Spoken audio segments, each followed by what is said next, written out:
And so a lot of people have been, over the years, the awake people, wondering why they're spraying these chemtrails. And there's many different reasons. Some of them are military, some of them deal with weather modification commercially, and others deal with weather modification for military use as a weapon. They also have a population control agenda, is a hidden frequency control agenda, a hidden agenda to control consciousness of human beings on a planetary scale. There's three prongs to this. One's water, one's air, and one's food. So here's how Operation Indigo Skyfall basically works. They've been fluoridating water around the world in industrialized countries. Fluoride accumulates in the pineal gland of the human brain. Okay, so the first way they attack us through the chemtrails is through air, of course, and they spray nanoaluminum. Well, nanoaluminum particulates, they pass through our nose and through the barriers in our lungs. They're so small that our body has no defense against them. And these nanoparticulates are absorbed directly in the bloodstream, and guess where they go? They accumulate in the pineal gland.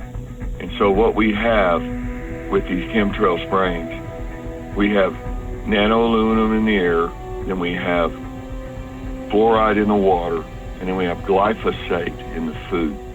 These three substances on their own are all toxic, but when you combine them together in the process of synergism, they're 125 times more powerful than any one of them together. So it's a super concentrate of toxins. Now, Ole, these super concentrates, they all go to the pineal gland. The pineal gland sees this huge increase of toxicity, and it takes calcium out of the bloodstream and puts all of this stuff on the outside of the pineal gland, and it encases it. It forms what they call calcifications. And so when the pineal gland, which is one of our master glands of the body, it's called the seat of the soul, or the Ajna center, it's our connection to the higher realms of consciousness. What this is, Ole, is a block. It's a way to block our connections to our higher spiritual selves. And this is why the New World Order, one of the reasons, they're spraying worldwide around the globe with chemtrails. They're also putting fluoride in the waters, and they're also putting glyphosate in the food. The overall result is that we're dumbed down, okay, and we have little or no connection to our higher spiritual functions. Our bodies do not have natural immunological or natural immunization against these new particles. Our species has evolved on this planet for a long time, and these things are brand new. Our bodies don't know how to filter them. All the systems in our kidneys and our livers and spleens never dealt with glyphosate. They never dealt with nanoaluminum. All this stuff was created by high-level science. It's being dumped in our atmosphere. And one of the most insidious, hideous parts of the chemtrail or geoengineering agenda, it's not just weather control. It's not just military weapons. It's not just steering the weather. It is actually changing the evolution of the human species. It's actually creating shields over our connection to higher consciousness through the pineal gland. And this is a way they can control it, subdue it, limit its power so that people will still be able to work and live, but not be a threat to the New World Order.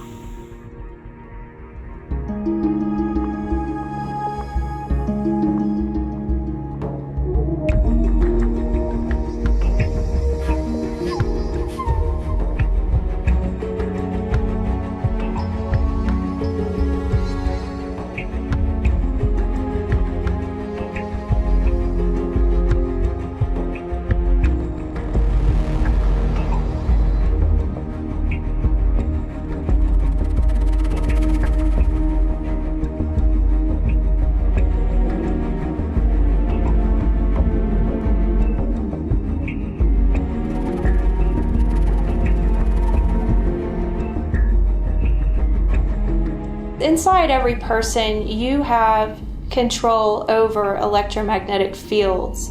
You have your own inside the pineal gland, and you also have the interferences of other types of electromagnetic energy, so that includes all of the light spectrum. Our pineal gland actually produces short wavelength radiation, and it's not harmful to us or animals or anything on this planet. But the closer you are together, the more metaphysically powerful it is. There's a lot of distractions to keep us from being in touch with the power that we have in our DNA and the organ, the pineal gland. That organ is tremendously important. It has been just very surveyed over in medical science. Students are not learning about it. There's a reason for that.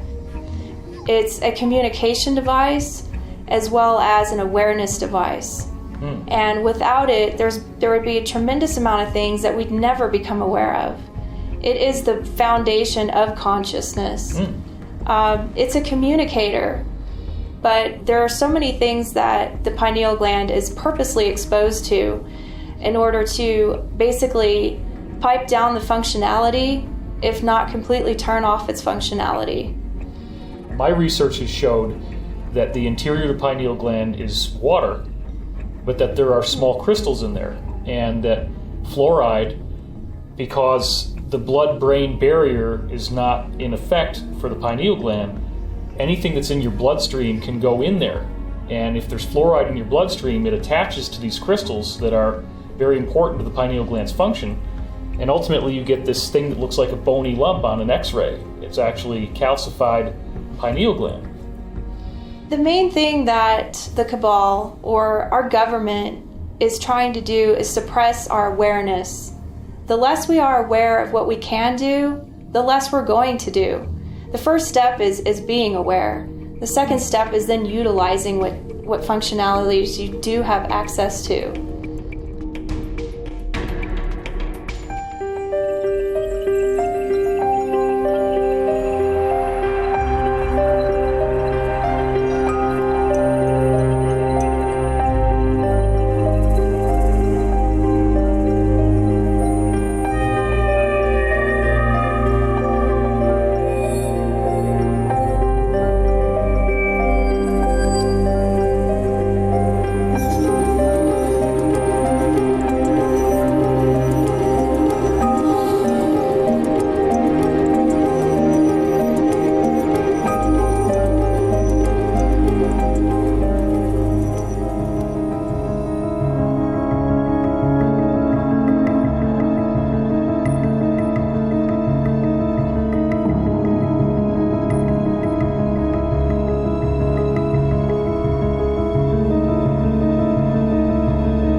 Yes, cryptocurrency is a nail in the coffin of the bankster parasites.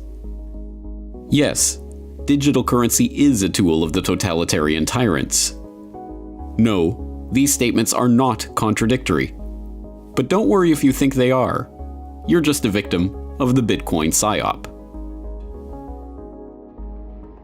If so, then you have fallen for an embarrassingly simple trick.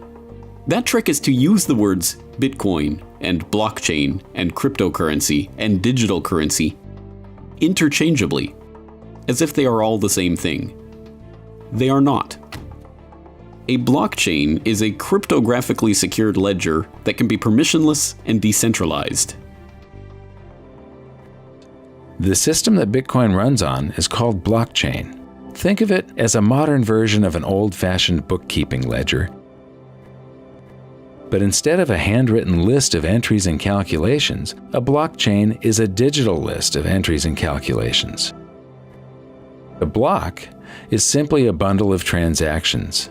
Think of a block as a whole page of transactions in the old-fashioned ledger. A blockchain is just a chain of blocks. It's the same as a whole series of pages in the old-fashioned ledger. So what does the blockchain record? Well, whatever you want it to, of course. It can be used as a tool for creating smart contracts, or registering land ownership, or creating decentralized cryptocurrencies. This is where Bitcoin comes in. So what is Bitcoin? Bitcoin is a peer-to-peer cryptocurrency whose transactions are recorded in a public blockchain ledger. The essence of Bitcoin is the ability to operate in a decentralized way without having to trust anyone. The essence of Bitcoin is to be able to use software to authoritatively, independently, without appeal to authority, verify everything yourself. Bitcoin uses a specific kind of blockchain ledger called a public or permissionless blockchain. This means anyone can join the network and contribute to the maintenance of the ledger. Mining in the Bitcoin parlance. The point for today is simply to recognize that there are a lot of separate but related concepts here, and to talk about them as if they are all just one big monolithic thing is not just unhelpful, but purposefully misleading. So yes, the blockchain could be used to create a digital currency that represents the bankster's worst nightmare. Free individuals could use a public blockchain to create a cryptocurrency not issued by, or subject to, any central authority. And yes, central banks could use private blockchains to administer national digital currencies that permanently record and track every transaction in the economy. That currency could be distributed through government-issued digital wallets that act as an individual ID and allow the government to track everything you ever purchase back to you personally. It could be used to create the perfect system of panoptic oversight. And the totalitarians could, as sole proprietors of the private blockchain, target anyone they saw as a threat for removal from the economy by simply revoking their wallet.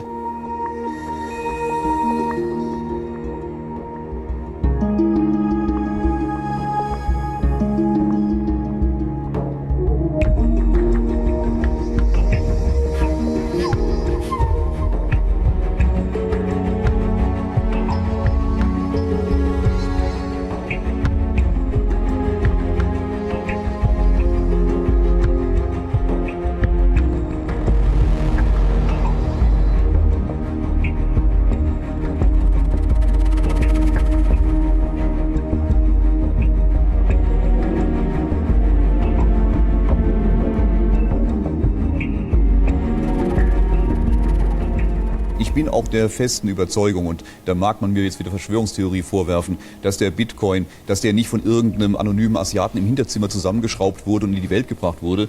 Aus meiner Sicht sind Kryptowährungen als neue Weltleitwährung schon lange in der Vorbereitung. Von wem? Von denen, die auch heute schon unsere Gelder verwalten, von Zentralbanken, das selbstverständlich. Wenn du sagst, die neue Welt wird digital sein, wir wollen weg von dem Bargeld, wir wollen zu einer digitalen Währung, wo wir viel mehr Kontrolle und Übermöglichkeiten haben. Du hast aber null Erfahrung. Du aus der kalten Küche heraus machst du eine Kryptowährung, da kann so viel schiefgehen. So hast du jetzt wunderbarerweise aus anonymer Quelle ergibt sich eine Bewegung, wo man im großen Flächenversuch rund um die Welt mal prüfen kann, wie geht denn das? Was muss ich machen? Welche Stellschrauben sind zu verändern? Nehmen die Leute das an? Und ich habe einen riesen Marketing-Gag. Hätte ich vor 10 Jahren gesagt, wir schaffen das Bargeld ab und machen eine Kryptowährung, hätten die mich vom Hof gejagt. Wenn heute die Regierung kommen würde oder eine Zentralbank kommen würde, wir machen eine Krypto-Weltleitwährung, sind die Leute da und sagen, klasse, da sind wir schon mal reich geworden, mit tolle Geschichte. Ich bin sogar der Überzeugung, dass die nächsten Weltleitwährungen Kryptowährungen sein werden. Aber ganz sicher wird es keine anonyme Bezahlung geben, sondern das gibt ja die ersten Vorschläge, die von den Zentralbanken kommen, auf Kryptowährungen zu gehen, beinhalten ja genau das, nämlich die totale Kontrolle. Dann kannst du jeden kontrollieren, dann weißt du genau, wer in den vergangenen 50 Jahren was gekauft hat, was getan hat und du kannst jeden abklemmen.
We hear it daily from MSNBC and CNN, from the New York Times and the Washington Post, that people who doubt the narrative of what's loosely called Russiagate are somehow acting on behalf of or under the spell of the Kremlin, that we aren't Americans any longer. This is a whole new realm of defamation. I'm shocked, but I'm not astonished, because I have thought and said for a number of years that there's been a steady degradation of American political culture and discourse. I think all of us need to focus on what's happened in this country when in the very mainstream, I mean at the highest, most influential levels of the political establishment, this kind of discourse is no longer considered an exception. It is the norm. There was a report put out recently by the very influential Council on Foreign Relations. They arrived to very different conclusions that you do and call for an even more aggressive policy towards Russia than we have already. What you think the aims there are of people from an establishment group like this pushing now for ramping up confrontation with Russia? What is the Council on Foreign Relations? It's not just a think tank. The Council is and has been for almost 100 years the single most influential non-governmental center of foreign policy influence. And what it's done over the years, because of its elite membership, is shape essentially the parameters of mainstream discussion. what's kosher and what isn't kosher. They are a reflection of where we're at in this country in terms of our political establishment. But for various reasons, I assure you, this new Cold War is much more dangerous, much more likely to end in hot war than was the 40-year Cold War, which we barely survived. What's the most worrying thing? That the new Cold War is unfolding not far away from Russia, but on Russia's borders in the Baltic and in Ukraine. That we are building up our military presence there, so the Russians are counter-building up, though within their own territory. That means the chances of hot war are now much greater than they were before. Not only do we not have a discussion of these real dangers in the United States, but anyone who wants to incite a discussion, including the President of the United States, is called treasonous. It's a lot of people who are being called Kremlin agents because they want to digress from the basic narrative. And meanwhile, I would add that people in Moscow who form their political establishment, who surround Putin and the Kremlin, and who have always tended to be kind of pro-American and very moderate, have simply come to the conclusion that war is coming. They can't think of a single thing to tell the Kremlin to offset hawkish views in the Kremlin. And these were the people in Moscow who are our détente peacekeeping interlocutors. They have been destroyed by Russiagate. Their influence in Russia is zilch. So this is the damage that's been done. There's never been anything like this in my lifetime.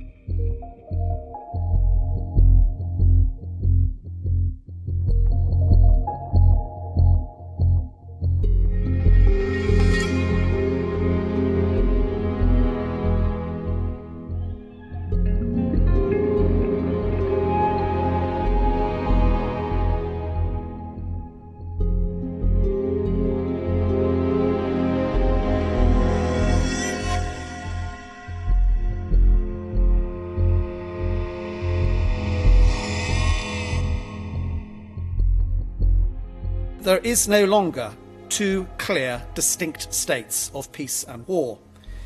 What constitutes a weapon in this grey area no longer has to go bang. Energy, cash as bribes, corrupt business practices, cyber attacks, assassination, fake news, propaganda, and indeed military intimidation are all examples of the weapons used to gain advantage in this era of constant competition. The arch exponent of this is Russia. They represent a clear and present danger. They are now on Europe's doorstep. And the character of warfare is making it much harder for us to recognise true intentions and thus distinguish between what is peace and what is war. Now, this system warfare has to be defeated. Russia, I think, could initiate hostilities sooner than we expect. Most likely, they will use nefarious actions to erode the capability of NATO and threaten the very structure that provides our own defence and security. It will start with something we don't expect. But we may not have a choice about conflict with Russia.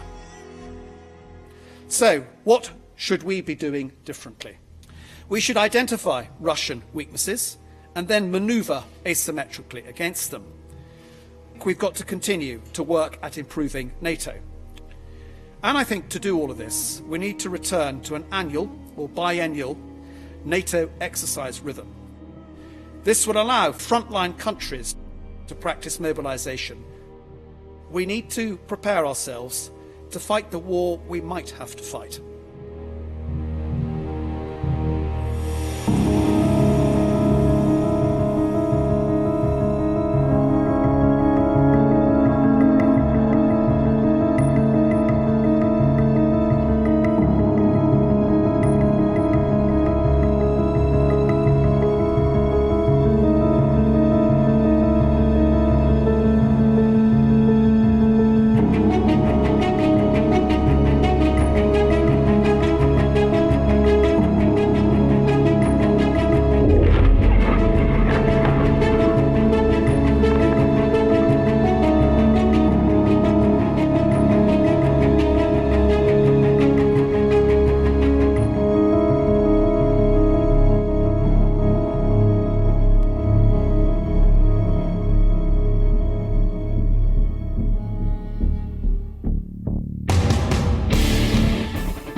Now we have the Trump administration, orchestrated mostly by the Pentagon, saying that's not enough, really.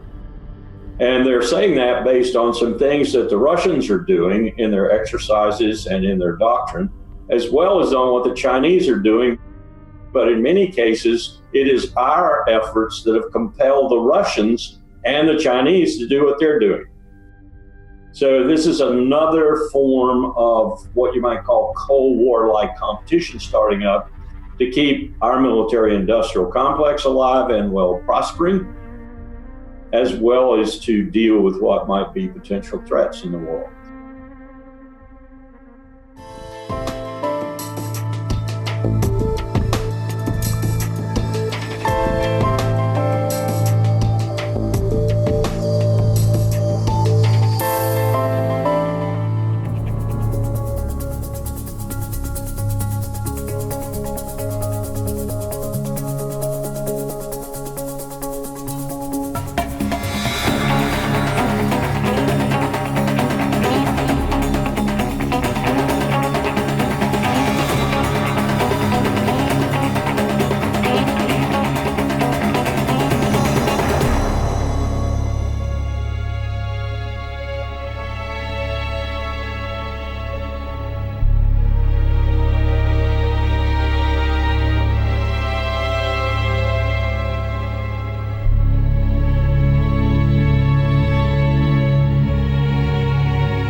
Did the First Lady really swat the president's hand away again? Melania Trump looked radiant yesterday, but some on social media are convinced the president reached for her hand and she rejected him. And not the first time. You'll recall the First Lady seemed to swat the president's hand away during a state visit to Israel last May. Melania simply doesn't want to hold this man's hand. It's clear and obvious.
What is a targeted individual, or a TI? It's a person who basically has been is currently or who is intermittently under, I guess you could say, a form of attack by implants, lasers, handheld microwave and X-ray devices, plasma beams, and virtually any other type of directed energy weapon, which results in a myriad of symptoms from electrical shocks, hearing voices, and just an overall feeling that your health is in decline due to some unknown and unseen reason. And in fact, there are now so many victims that the phenomenon can no longer be denied. And so these people exist all over the world. They are everyday, normal, average, non-crazy people. The more that you research into this topic of targeted individuals, you realize that it can affect you, your family, your friends, and anyone from any walk of life. And it's as simple as one day you feel normal, you're going about your everyday life, and the next you literally feel as if you are being hit or targeted by some sort of energy apparatus that is described by most people as torturous. And then we have the implants, which have been found in a number of these so-called targeted individuals through various scans, X-rays, and MRIs, and subsequent surgeries. Now, nobody knows for sure who's behind this. Some say it's the government, with references to mind control, and rumors of CIA files, one of which is called Operation Pandora, in which in the 60s the US researched biological and behavioral effects of microwave radiation. Then we have the 2002 Air Force Research Laboratory patent for using microwaves to send spoken words into someone's head. And of course, you can also look into MK Ultra and the government's continued illegal experimentation on the unknowing public since the 1950s.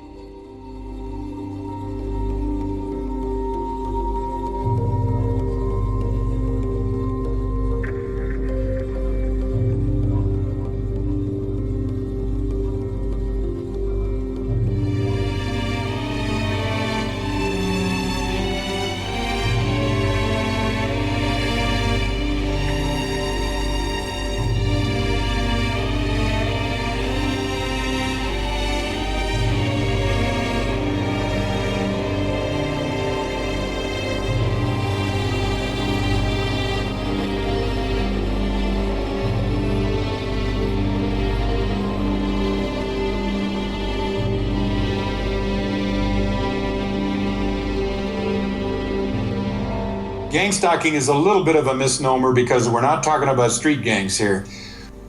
We're talking about very, very coordinated groups, often coordinated from local police, often from Homeland Security, private contractors.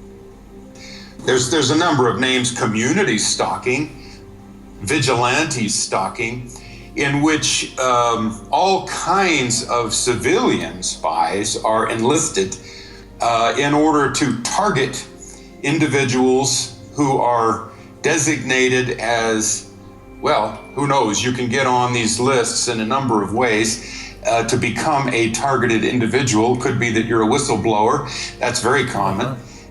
In other words, a way to neutralize people and eventually destroy the lives of people who are questioning the system. The goal of these community spying networks is to neutralize, discredit, ultimately destroy individuals that the state deems as problematic. So it's really a disposal system for citizens.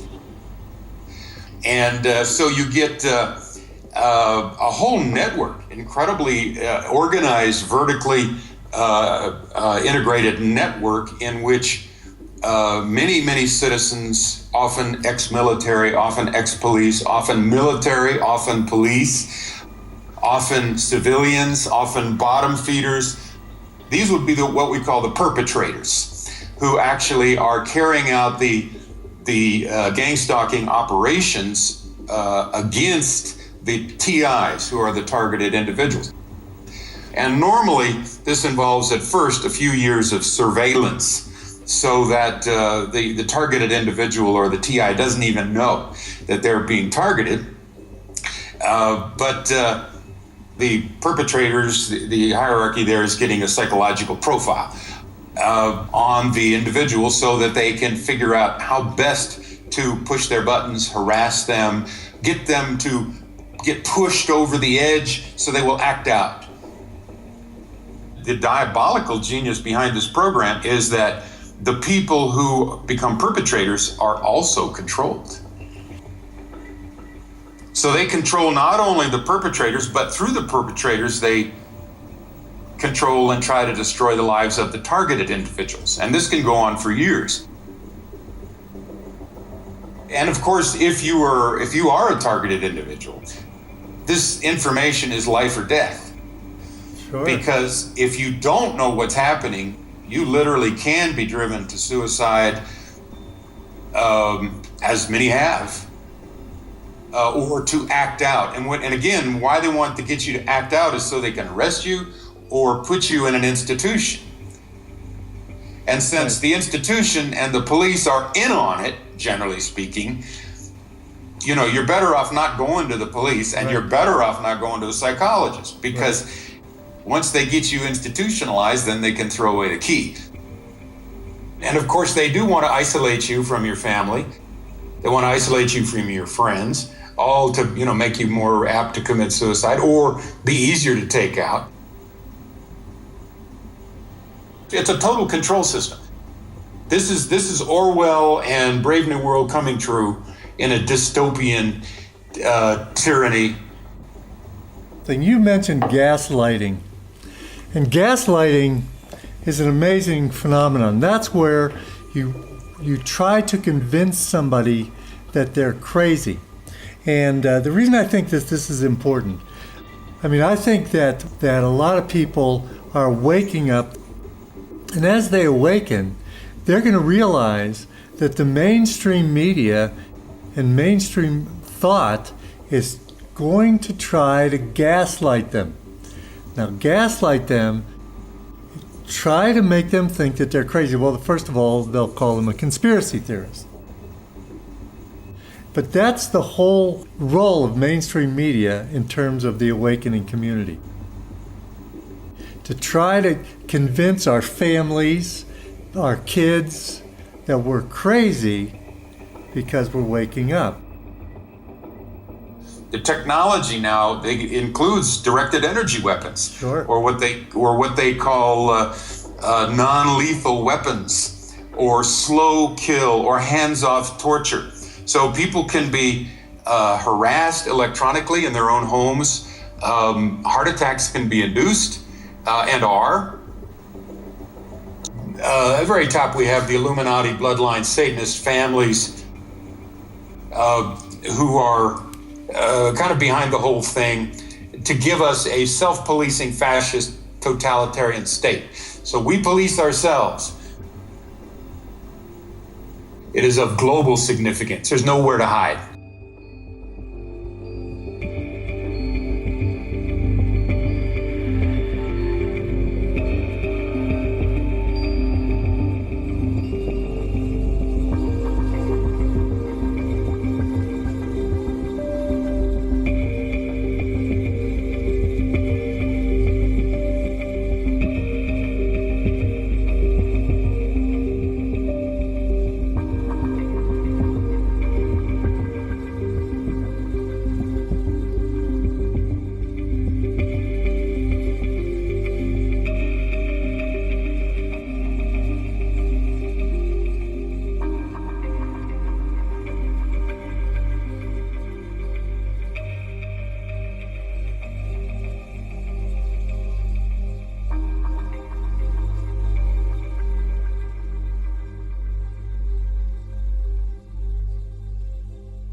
So are you yourself a targeted individual? Oh, yes.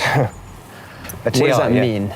Well, it's a very broad statement these days. Some people that I'm dealing with, they deal with gang stalking predominantly, manipulation of their lives by others.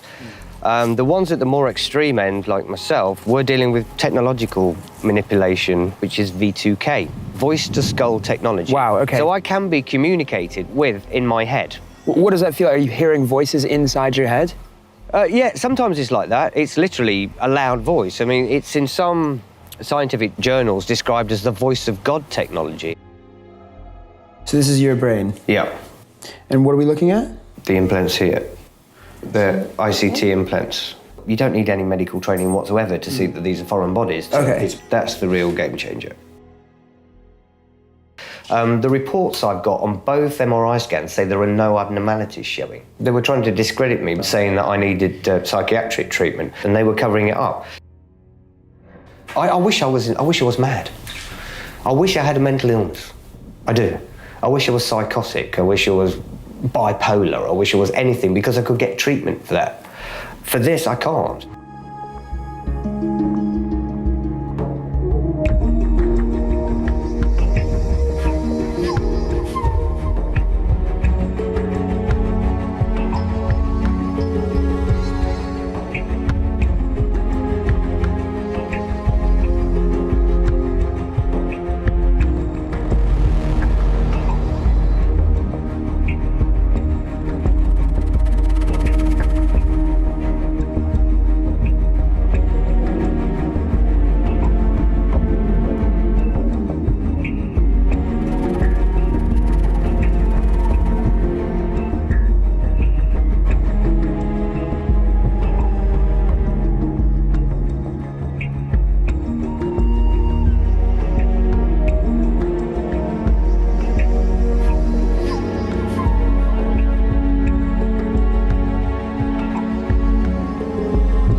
We will adjust to whatever is resonating in our environment.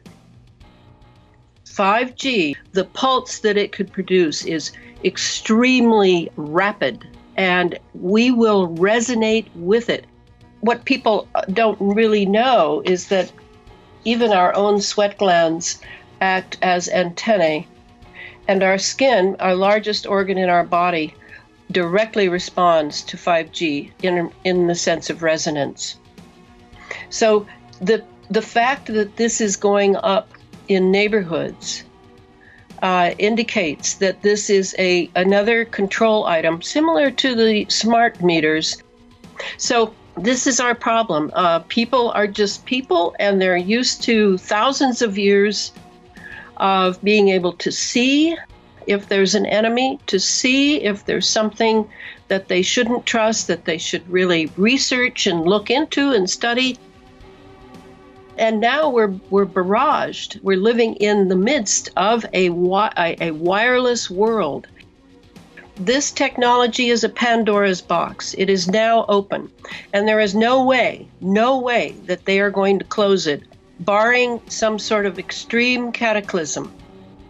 They will have access to your house. They will have access to how you come and go. They will have access to visuals as well.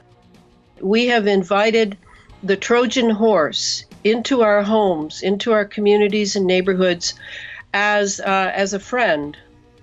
And it is no friend. We've been in love with convenience, comfort, cute toys, and this has been our downfall.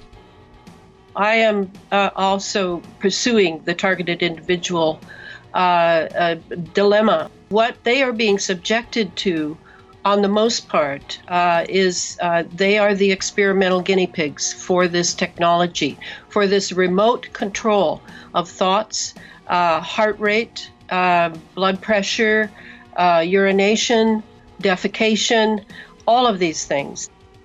Here in the States, we have what are called fusion centers. And fusion centers are across the nation. You never hear about them. They're never in any press or on news or anything because they are the silent keepers.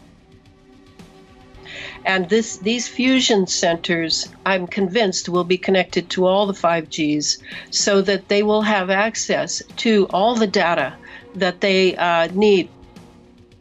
Would this be above the pay grade of world leaders, presidents and prime ministers? Is this above them? This is coming from somewhere else, right?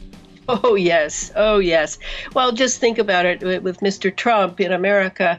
He's only in office for at the most 8 years. The other people who are running all this, they're there forever.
The reptilians have the ability to literally inhabit or possess our bodies, just like stories of demonic possession from the old days.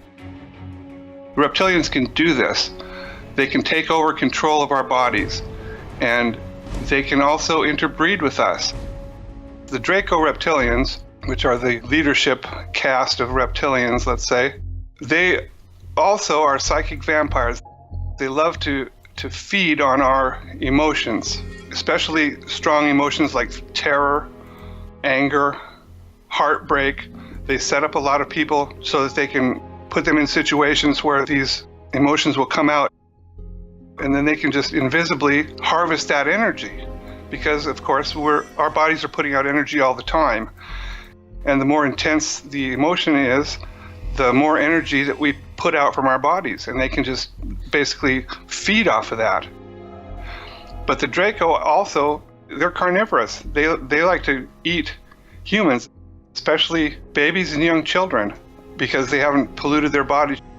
And there's millions of people that have gone missing over the past several decades that have never been accounted for.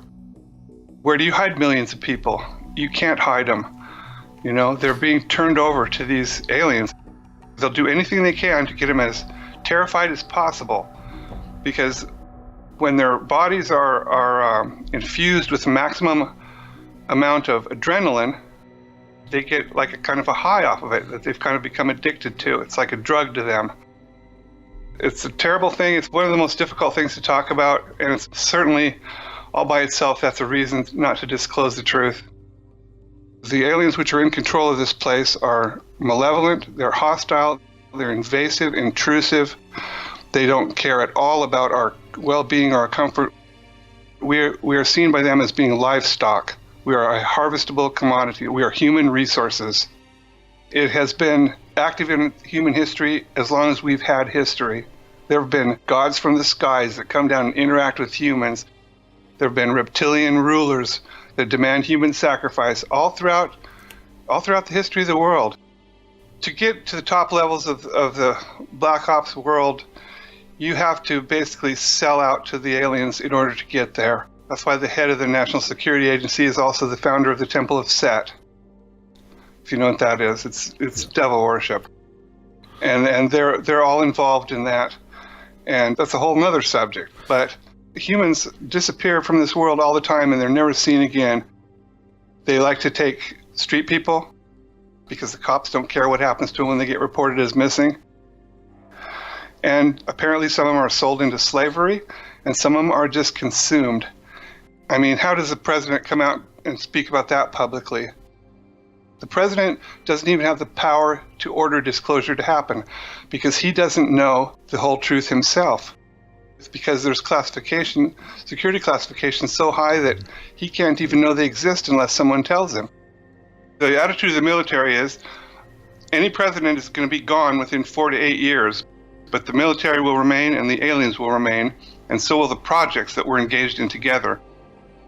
And so the president has to be informed that the aliens are here, but there are at least 16 levels of security classification above what the president is cleared for. They treat the president like they treat any other soldier, basically. He's told what he needs to know in order to do his job and no more. The government is in this up to their necks. And a true full public disclosure would require disclosing the reason that the aliens are really here and what they're really doing to us. I don't think that people could hear that without starting a new revolution. We would basically dismantle our government in order to stop them from doing what they're doing, because we are being handed over to the aliens. They already control everything in this world that they need to control. We are not in control of our destiny. Our destiny as a race depends on our relations with alien beings. It's better to know the truth than to go through life under an illusion. And most of the things that we're told turn out on examination to not be true. There's always a level of deception in this world. No matter what you look at, nothing works the way you think it does. We've got to come to grips with what's going on here, because this planet is in a lot of trouble right now. People don't realize it.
Se están viviendo acontecimientos muy importantes, extraordinariamente importantes en la humanidad de cara a, bueno, pues terremotos, ciclones, niveles exacerbados de agresividad.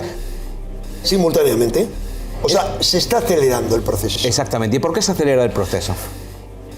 Bueno, porque todo se va a acelerar. También el proceso solar, ha habido unas tormentas solares potentes y van a ir a más. No tengo ninguna duda de ningún tipo. Las tormentas solares provocan perturbaciones. El viento solar es un factor evolutivo por excelencia. Provoca evolución también. Hay toda una aceleración. Y esa aceleración, para mí, nos dirige hacia que se funda el sistema en el que vivimos, se funda al nivel que sea, y que haya un salto evolutivo, favorecer el salto evolutivo. El salto evolutivo se tiene que producir, caiga lo que caiga, porque será bueno para lo que hay de humano y de positivo en nosotros, porque estamos en la sexta extinción irremisiblemente. Entonces, si esto no pega un cambio brusco, ¿a dónde vamos? Entonces es un cambio violento. Es violento porque no hemos hecho las cosas por las buenas, sino por las malas. Pero realmente el proceso evolutivo es un camino de liberación. A nivel individual y a nivel colectivo también es un proceso de liberación. Es un proceso. No voy a ser libre, sino cada vez me voy a ir liberando de más ataduras. Te pregunto, ¿estamos haciendo algo para remediar este mal que nos corroe a todos los niveles? ¿O estamos haciendo todo lo contrario? Lo estamos haciendo muy poco, y muy pocos, y muy poco. La naturaleza y la evolución es sabia. Si hay una especie miserable, como la especie humana, miserable en el sentido de que se deja manipular, atar, que vive encerrada en el ego, en yo, mí, lo mío, y que está pudriendo el proceso evolutivo, lo normal es que eso se barra de un zarpazo. Si hay un cáncer, el sistema, que es nuestra metaprogramación del ser humano, del yo, mí, lo mío, y de vivir atados a fantasías como el dinero, y que eso importe más que la vida, lo normal es que se acabe con eso. Debemos ser muy conscientes de que es un proceso y que lo que tenemos que hacer es adaptarnos, pero no solo adaptarnos, sino cooperar. O sea, la clave aquí es la coevolución. No lo digo yo, lo dicen, por ejemplo, un científico ruso que descubrió con su equipo que el Sol, el sistema solar, se estaba introduciendo en una nube de polvo cósmico que nos llevaba a todo este proceso, y que la única forma de sobrevivir era la cooperación, es decir, tenemos que ir por el camino opuesto al que vamos. Clave, ponernos en el lugar del otro. Clave, la unión, no la separación, pero siempre la unión colectiva, la coevolución, ponernos en el lugar del otro y pensar qué es lo mejor, y sobre todo en este momento. Divide y vencerás es el camino contrario a la supervivencia. Yo creo que en el universo hay sembradores de vida, hay ingenieros planetarios. Estamos hablando de niveles de evolución que nos llevan miles de millones de años de evolución. Seres que serían incomprensibles, conciencias puras. Entonces estamos hablando de seres cuyo interés es que el proceso evolutivo siga adelante, dispuestos a ayudarnos, y al contrario, los diosecillos de la antigüedad quieren que sigamos siendo su chiringuito, su repertorio de energía, y mantenernos en la esclavitud, en el horror, en la división. Entonces, la opción es la conciencia, la comprensión. Primero, partir de la conciencia, de la quietud. Es parar la mente. Para eso no nos hace falta, venga, ponernos a pensar. No, tomar conciencia. ¿Por qué? Porque en el momento que tomamos conciencia, estamos conectando con lo esencial en nosotros. Comprendemos que lo único importante es despertar, que lo único importante es vivir desde ese nivel, y desde ese nivel escapar a todas las ataduras. Todo lo que ocurra será bueno, formará parte del proceso evolutivo, y lo que hace falta es vivirlo desde esa conciencia de plenitud, de tranquilidad, de centro de gravedad permanente, que nos permita No volvernos locos con todo lo que ya está aquí y todo lo que viene, y eso que nos lleve al recuerdo de uno mismo. Me acuerdo de mí mismo, lo importante es mi centro de gravedad, no lo que ocurre fuera, y lo importante es dar el salto evolutivo.